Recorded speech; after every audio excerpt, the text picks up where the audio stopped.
இந்தியில் பொறுத்த வரைக்கும் இந்த படம் வந்து ஒரு வெற்றி அடைய ஒரு மிகப்பெரிய வாய்ப்பு இருக்குது. ஏன்னா 8 வீக்ஸ் ஆஃப்டர் தான் ஓடிடின்னு அவங்க வந்து,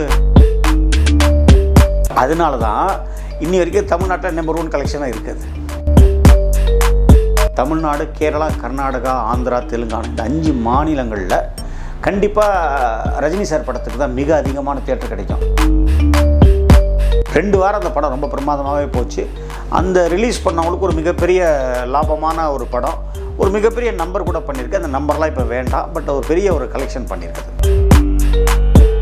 நல்ல படமாக இருக்கணும், வெற்றி படமாக இருக்கணும், ஜெயிலர் கலெக்ஷன்லாம் தாண்டணும் அப்படின்னு நம்ம ஒரு ஆசைகள் இருக்குது.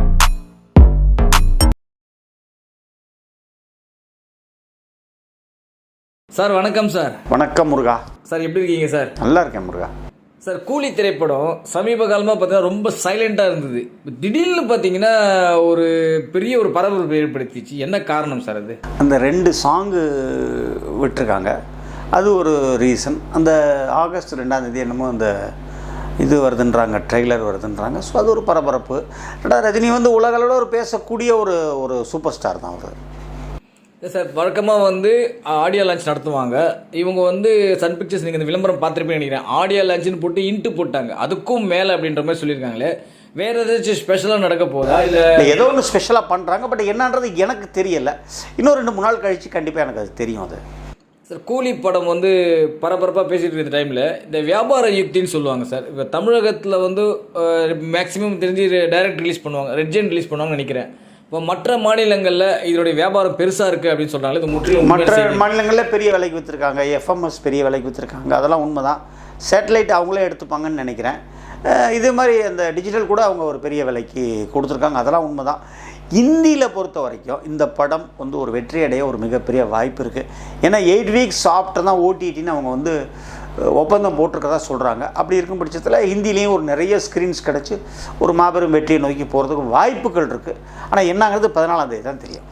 ஸோ அதே மாதிரி அமீர் கானும் நடிச்சிருக்காரு இந்த படத்தில், ஒரு எக்ஸ்டெண்டட் கேமியோ. ஸோ அதனால் இன்னும் ஹிந்தி பெல்லில் அதிகமாக இருக்குன்னு நினைக்கலாமா? கண்டிப்பாக.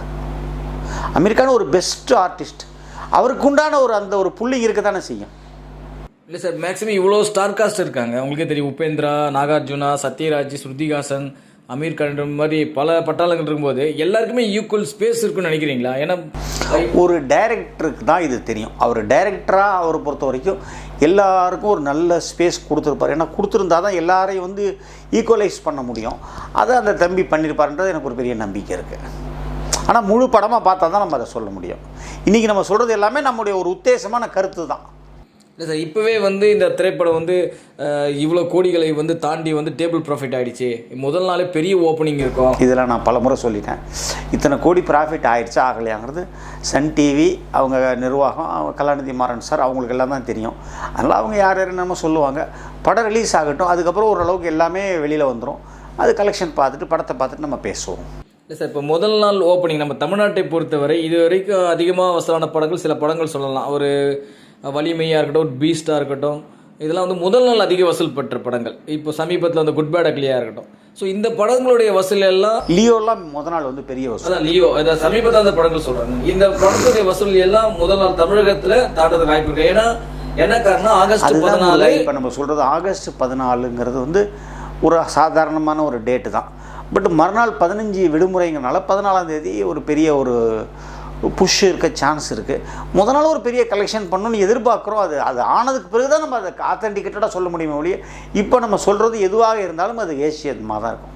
இல்லை சார், ஒரு சாலிட் ரன்னிங்னு சொல்லுவாங்க. இப்போ சாலிட் ரன்னிங்னா பார்த்தீங்கன்னா ஒரு 2 வாரம் 3 வாரம் தாக்கு பிடித்து ஓட ஒரு படம் பார்த்தீங்கன்னா 50% 40% ஆடியன்ஸ் இருந்துகிட்டே இருப்பாங்க எல்லா ஷோவுக்குமே. ஸோ அந்த மாதிரி சாலிட் ரன்னிங் பெஸ்ட்டுன்னு நினைக்கிறீங்களா?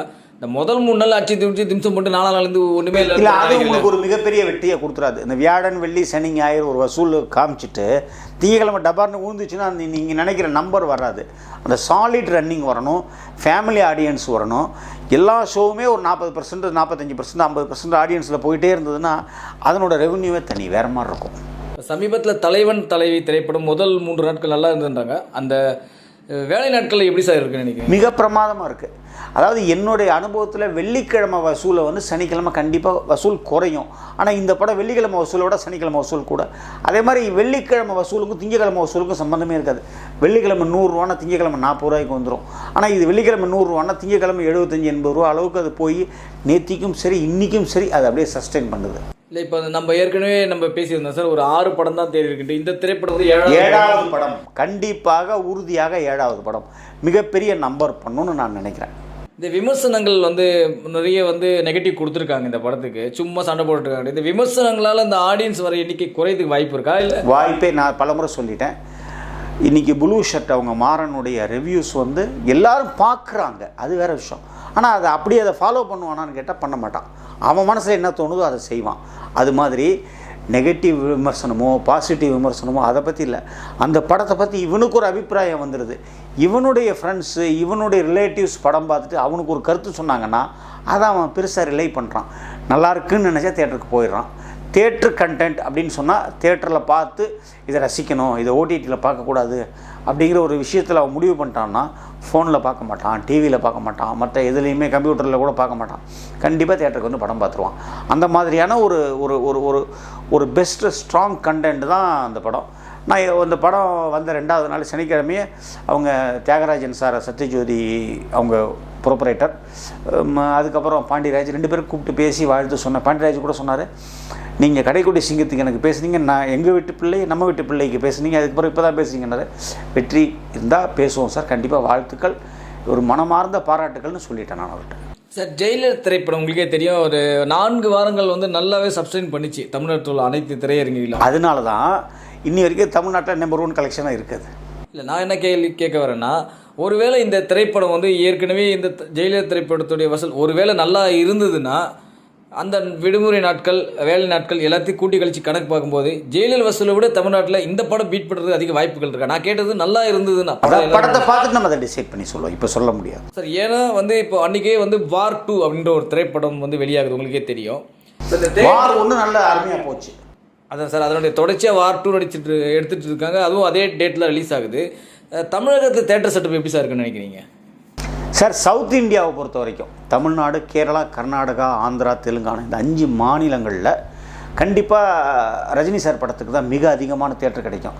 அதே நார்த்தில் போயிட்டோம்னா வாருக்கு அதிகமான தேட்டர் கிடைக்கும். அதுக்கு ஈக்குவலாகவோ இல்லை கொஞ்சம் ஒரு நூல் கம்மியாகவோ தேட்டர்கள் கூலிக்கு கிடைக்கும். என்ன காரணத்தை பேஸ் பண்ணாங்க சார்? ஜூனியர் என்டிஆர் நடித்ததுனால ஆந்திரா மற்றும் தெலுங்கானா அதிக ஸ்க்ரீன் வார் 2க்கு தான் கிடைக்குன்றாங்க. அதேமாதிரி ரித்திக் ரோஷன்னால ஹிந்தி பெல்ட் ஃபுல்லாக வார் 2க்கு அதிகமாக கிடைக்குன்றாங்க. ஆனால் இன்னொரு கேள்வியும் எழுதலை சார், ஏன்னா இந்த படத்தில் நாகார்ஜுனாவும் இருக்கார்ல, அப்போ அதே ஈக்குவல் ஸ்பேஸ் தானே நான் முதல்ல சொல்லிட்டேன். தெலுங்கானாவில் கிடைக்கும். இந்த 5 தென் மாநிலங்களில் கண்டிப்பாக கூலி தான் அதிகமான தேட்டர்களை கேப்சர் பண்ணும். வட மாநிலங்களில் 2க்கும் ஈக்குவலாக கிடைக்கும், இல்லை ஒரு 5% வாருக்கு தேட்டர் கூட கிடைக்கும். பட் எதுவுமே வந்து இந்த சிக்கல்கள் இருக்காதுன்னு நினைக்கிறீங்களா? அந்த என்ன சிக்கல்? தேட்டர்லாம் ஒரு பாகுபாடு இருக்காது, ஒரு சிக்கலும் இருக்காது சார். அந்த அளவுக்கு வந்து தேட்டர் செட்டப் இருக்குன்னு நினைக்கிறீங்களா? இருக்கு. ஏன்னா ஒரு டைமில் நமக்கு தெரியும் 7-8 படங்கள் ரிலீஸ் ஆகும், ஒரு ஊரில் ஒரு படம் ஓடிட்டுருக்கும், ஒரு ஊரில் ஒரு தேட்டரில் ஒரு படம் தான் ஓடிட்டுருக்கும். இன்றைக்கி எல்லா ஊர்லேயும் ஈவன் ரிலீஸ் ஆகிறதுனால எல்லாருமே மோஸ்ட்லி நீங்கள் சொல்கிற அந்த 5 ஸ்டேட்களில் கூலி படத்தை பொறுத்தானே சார் ரொம்ப விரும்புவாங்க. நானும் சொன்னேன். இல்லை, அந்த இடத்துல வந்து அந்த டைம் கிடைக்கலன்னு போது என்ன சார் ஃபீல் பண்ணுவாங்க அந்த திரையரங்கு? இல்லை, நீங்கள் எப்படி பார்த்தாலும் இந்த 5 ஸ்டேட்டில் கூலிக்கு தான் அதிகமான தேட்டர் கிடைக்கும், வாருக்கு கம்மியாக தான் தேட்டர் கிடைக்கும். ஆனால் அதே இந்தி பெல்ட்டில் போகும்போது வாருக்கு தான் கொஞ்சம் அதிகப்படியான தேட்டர்கள் கிடைக்கும். சார், சமீபத்தில் கூட நம்ம பாஷா ரீலீஸ் பற்றி பேசியிருந்தீங்க. ஒரு டீசெண்டான கலெக்ட் பண்ணியிருக்கு படம். அது எத்தனை டைம் ரீலீஸ் பண்ணாலும் அந்த படம் வந்து கலெக்ட் பண்ணிட்டு தான் இருக்கும் அப்படின்னு சொன்னீங்க. தொடர்ந்து வந்து அதுக்கப்புறம் அடுத்தடுத்த வாரங்கள் அது எப்படி சார் போச்சு? அருமையாக போச்சு. 2 வாரம் அந்த படம் ரொம்ப பிரமாதமாகவே போச்சு. அந்த ரிலீஸ் பண்ணவங்களுக்கு ஒரு மிகப்பெரிய லாபமான ஒரு படம், ஒரு மிகப்பெரிய நம்பர் கூட பண்ணியிருக்கு. அந்த நம்பர்லாம் இப்போ வேண்டாம், பட் ஒரு பெரிய ஒரு கலெக்ஷன் பண்ணியிருக்குது. இல்லை சார், அந்த படத்தை வந்து ஒரு விளம்பரம் பண்ணியிருந்தா கூட நல்லா இருந்திருக்கும் சொல்லுங்க. ஏன்னா திடீர்னு தான் அந்த படம் ரிலீஸ் ஆச்சு, யாருக்குமே விளம்பரம் பண்ணியிருந்தாலே இன்னும் இதை விட ஒரு 10-20% கூடுதலாக வசூலாயிருக்கும். இல்லை, ஏன் அவங்க சைலண்டாக விட்டாங்க அப்படின்ற மாதிரி கண்டிப்பாக தெரியல. ஏன்னா நானே வந்து பார்த்தீங்கன்னா நாளைக்கு ரிலீஸ் ஆகுது, இன்றைக்கி தான் நானே போஸ்டர் இல்லை கரெக்ட். அதுக்கு என்ன காரணம், ஏன் திடீர்னு விட்டாங்கிறது எனக்கு விளக்கம் தெரியல எனக்கு. இல்லை சார், இப்போ இதே படத்தை ஒரு ஆகஸ்ட் 1 இல்லை 8ஆம் தேதியாக ரிலீஸ் பண்ணால் கூட அந்த கூலியோட அந்த கிரேஸில் வந்து அந்த படமும் கொஞ்சம் ஈர்த்திருக்கும்ல சார். இன்னும் அது முன்னாடி பண்ணிட்டாங்கன்ற ஒரு ஃபீல் ஒன்றும் தப்பில்லை. இப்போ கூட ஒன்றும் பிரச்சனை இல்லை. இப்போ டிசம்பர் 12 கூட விடலாம், என்ன பிரச்சனை வந்துட போகுது? இப்போ டிசம்பர் பண்ண சொல்லும்போது தான் தோணுது, ஏன்னா படையப்பா திரைப்படத்தை ரீலீஸ் பண்ணுறதா ஒரு பிளான் சொல்லியிருக்காங்க. இருக்கு உண்மைதான், கரெக்டு தான். சமீபத்தில் ஒரு செய்தி என்னன்னா, விஜயகாந்த் அவருடைய கேப்டன் பிரபாகர் 100வது திரைப்படம் அவருடைய பிறந்த நாளை முன்னிட்டு வெளியாக போகுது. ஆகஸ்ட் 22 வெளியாகுது. இப்போ என்ன கேள்வி கேட்கறேன்னா, இப்போ 14 கூலி ரிலீஸ், ஆகஸ்ட் 22 அடுத்த ஒரு 7 நாளே இந்த படம் ரிலீஸ் ஆகுது. இது வந்து என்ன காரணம் சார்? இது வந்து உண்மையிலேயே வந்து ஒரு போட்டிக்காக பண்ணுறாங்கன்னு எடுத்துக்க முடியுமா? அது விஜயகாந்தோடைய பிறந்த நாள், பர்த்டே. இந்த கூலி படம் வருதுங்கிறதுக்காக விஜயகாந்த் சாருடைய கேப்டனுடைய பிறந்த நாளை எதுவும் மாற்றிலாம் அமைக்க முடியாது. அந்த படத்தினுடைய ரீரைட்ஸ் இப்போ வாங்கியிருக்கிறவங்க அந்த கேப்டன் பிறந்த நாளில் வெளியிட்டால் நமக்கு ஒரு லாபம் கிடைக்கும்னு நினைக்கிறாங்க. அதனால் அவங்க வெளியிடுறாங்க. அவங்களுக்கு ஒரு நியாயமான தேட்டர் கிடைக்கும். அதனால் ஒன்றும் தேட்டர் கிடைக்காம போயிடும்னு சொல்லி நான் நம்ப முடியாது. சார், உங்களுடைய பார்வையில் கூலி எப்படி வரும்னு எதிர்பார்க்குறீங்க? என்ன நினைக்கிறீங்க அந்த படத்தை பற்றி? அதான் சொல்கிறேன்னே, எனக்கு இப்போ நான் எது சொன்னாலும் இது ஹேஷியமாக தான் இருக்கும். நல்ல படமாக இருக்கணும், வெற்றி படமாக இருக்கணும், ஜெயிலர் கலெக்ஷன்லாம் தாண்டணும் அப்படின்னு நம்ம ஒரு ஆசைகள் இருக்குது. தமிழ்நாட்டை பொறுத்த வரைக்கும் மிகப்பெரிய வசூல் உள்ள படமாக இருக்கணும்னு நம்ம ப்ரே பண்ணிக்கலாம், அவ்வளோதான். பட் படத்தை ஒரு படமாக ஒரு திரையரங்கில் பார்த்தா தான் நம்மளுக்கு அதனுடைய முழு கருத்து, நம்ம தெளிவான கருத்து நம்ம சொல்ல முடியும். இப்போ நம்மளுக்கு எந்த கிளாரிட்டியும் நம்மளுக்கு இருக்காது. எதுவாக படம் ரிலீஸ் ஆனதுக்கு அப்புறம் தான் நம்மளுக்கு க்ளீனாக சொல்ல முடியும்னு சொல்ல உண்மை. இது போல பல வீடியோக்களை கண்டு மகிழ எங்களது ரீசன்ட் வாய்ஸ் சேனலை மறக்காம சப்ஸ்கிரைப் பண்ணுங்க.